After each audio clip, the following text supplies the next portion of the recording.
Right, so I want to talk about this ridiculous preconceived notion of net decking across pretty much all of the games that I've been involved with over the years. So of course we'll start with Yu-Gi-Oh! Yu-Gi-Oh! Has been hit or miss on net decking. It was really annoyingly terrible at one stage at time. Cookie cutter chaos, everyone whined and bitched. Then the community just gradually accepted the fact of bandwagoning and net deckers. It's actually been a long and coming process. I mean, I'll still see a couple people whine and bitch about, you know, net decking, because it comes down to net decking versus originality. Let's be completely honest here. Yu-Gi-Oh's at the stage now to where you can change 2 cards and be original. That's just the degeneracy of our game, you know. Venturing over into Vanguard. Vanguard players typically hate net decking. It's a very sad process over there because there's so little to work with.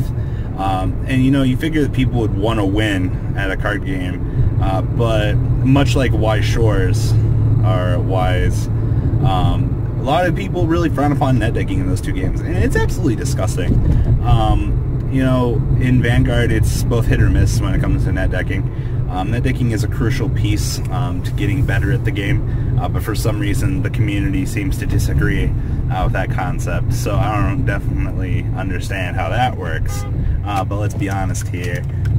You know, at the end of the day, the community needs to get their head out of their ass and realize that net decking is in general improvement to players and helps improve your player base. Now, entering into Wise has a very unique mentality of just people bitching in general. Oh my god, my waifu this, my waifu that. I don't care. You know, I'm not going to invest in every card in one set because I want to know the best possible combination or what topped. You know, you have to understand net decking in a game such as Wise is a principality of saving yourself some money in a game that's very semi-expensive in that regard, and a lot of players seem to really discount that. You know, I'm not made of money. You know, I want to pick up one deck that's good.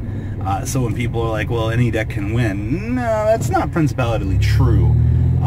Every deck can win in that game, yes, kind of like Vanguard, but there is obviously a better, you know, build for everything. You know, you can't just throw trash together and expect it to win every game. There's a reason why said deck is good and said deck is bad.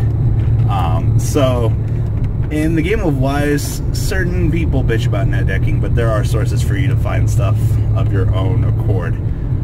It's definitely, you know, same thing with Vanguard. You know where to look and things like that. With the communities being young, I suppose that it's being built on. Pokemon net decking seems like it's very much encouraged as well. You know, people over there, I assume, experiment. I'm not too familiar with the community, but I asked for deck lists, and instead of getting trolled out in certain groups in other card games, they really fed me a lot of information in such a short time. Very nice community as well. And like I said, it definitely seems like net decking is very much encouraged in Pokemon. So kudos to them.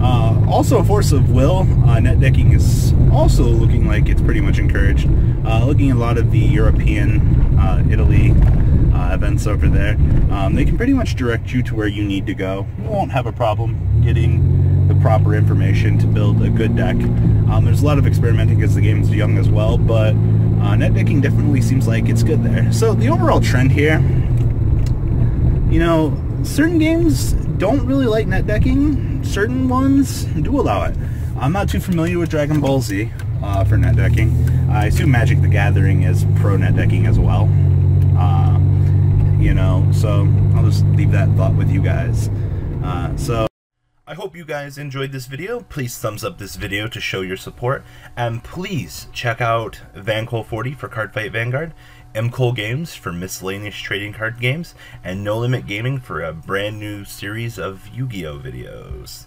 Thanks for watching.